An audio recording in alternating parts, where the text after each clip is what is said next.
Asante.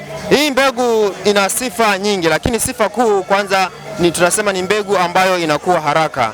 Ni ng'ombe ambaye ndani ya muda mfupi anaweza akafikia kwenye uzito wa kuweza kuuzwa sokoni. Mfano, huyu ng'ombe ana umri wa miaka 4 hadi sasa hivi hapa alipo, na ana uzito wa kilo 900.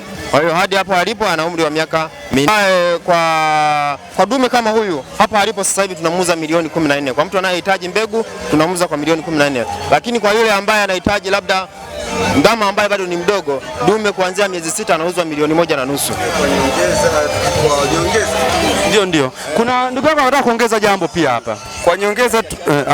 Kwa nyongeza tu kama ulivyosema ndugu mtangazaji, vile mbegu zinapatikana kwa wamilishaji. Katika kituo chetu cha VIC hapo Mwanza tuna mbegu ambazo zimeshaandaliwa. Kwa hiyo kama mfugaji yuko mbali, tunaenda tunamwekea mbegu kwa kutumia chupa. Rubaba TV.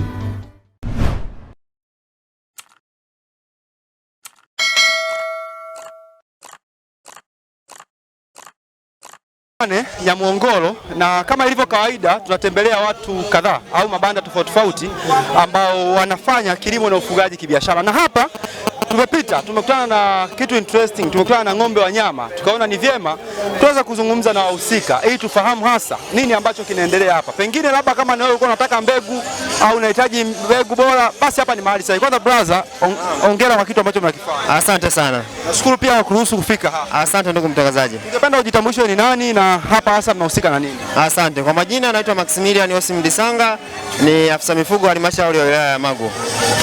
Ndio. Kwa hii ni banda la watu wa Magu. Hili ni banda la watu wa Magu. Sawa. Tungependa kufahamu umetuletea nini watu wa Magu? Hapa tupo kwenye kitengo cha mifugo, tumeleta baadhi vitu mbalimbali, lakini kikiwepo na ng'ombe. Huyu ni ng'ombe aina ya Borani, ni ng'ombe ambaye anafugwa kwa ajili ya nyama. Ni ng'ombe ambaye tunasema anafugika katika mazingira ya kawaida kabisa. Mfugaji wa kawaida mwenye nia ya kufuga mbegu nzuri zenye tija anaweza kufuga bila tatizo lolote. Sawa. Na pengine labda ungetuambia ubora au tofauti wa hii mbegu na zingine ambazo tumezizoea huko mtaani. Asante. Hii mbegu ina sifa nyingi, lakini sifa kuu kwanza ni tunasema ni mbegu ambayo inakuwa haraka. Ni ng'ombe ambaye ndani ya muda mfupi anaweza akafikia kwenye uzito wa kuweza kuuzwa sokoni. Mfano, huyu ng'ombe ana umri wa miaka 4 hadi sasa hivi hapa alipo, na ana uzito wa kilo 900. Kwa hiyo hadi hapo alipo ana umri wa miaka 4. Lakini sifa nyingine tunasema ni ng'ombe ambao wanazaliana haraka, kwamba ni ng'ombe ambaye unaweza kumpandisha na mbegu nyingine yoyote ile. Lakini pia sifa nyingine ya kipekee walionayo tunasema ni mbegu ambayo ni stahimilivu, inaweza ikakua mazingira yoyote yale bila shida yoyote. Sasa umesema wewe una umri wa miaka 4. Pengine labda mtu anataka kununua mbegu kwa sasa hivi anaweza kaa ajiuliza anazipataje, na je, gharama yake inaweza ikawaje? Asante. Mbegu hii unaweza kusema kwa Tanzania iko maeneo mbalimbali, ikiwemo na sisi Mwanza hapa Magu kuna baadhi ya wazalishaji tunao, ikiwemo sisi.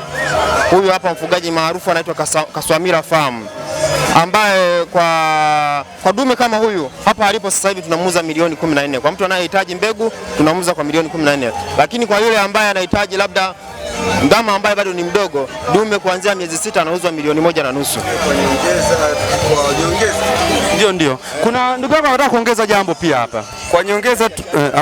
Kwa nyongeza tu kama ulivyosema ndugu mtangazaji, vile mbegu zinapatikana kwa wamilishaji. Katika kituo chetu cha VIC hapo Mwanza tuna mbegu ambazo zimeshaandaliwa. Kwa hiyo kama mfugaji yuko mbali, tunaenda tunamwekea mbegu kwa kutumia chupa. Kwa kama mtu hana uwezo wa kununua mbegu kama hii, tunaweza tukafanya kwa njia ya chupa. Nashukuru sana. Kwa hiyo msio na wasiwasi kabisa wafugaji, tunawakaribisha halmashauri ya wilaya ya Magu, tunatoa hiyo huduma. Pengine labda kumalizia tu daktari, kama kuna jambo lolote la kuambia watazamaji wetu ambao ni special, unaweza ukatuambia? Ndugu wadau wa sekta ya ufugaji, tunawashauri kwa sasa tufuge kwa tija kutokana na changamoto zilizopo na uhitaji wa soko. Bado soko linahitaji nyama kwa wingi, lakini uzalishaji bado ni mdogo. Kwa hiyo tunashauri wafugaji wahamasike wafuge mbegu bora ili kuweza kufikia malengo ya soko, kama malengo ya serikali yanavyosema kwamba kauli mbiu ya kuelekea miaka 2050 kwamba nasema tambua soko, ongeza tija, kuelekea ajenda ya 2050. Kwa hiyo ukiwa na mbegu kama hizi, nadhani wafugaji wengi tukihamasika tunaweza tukafikia hayo malengo. Nashukuru sana. Asante sana mtangazaji.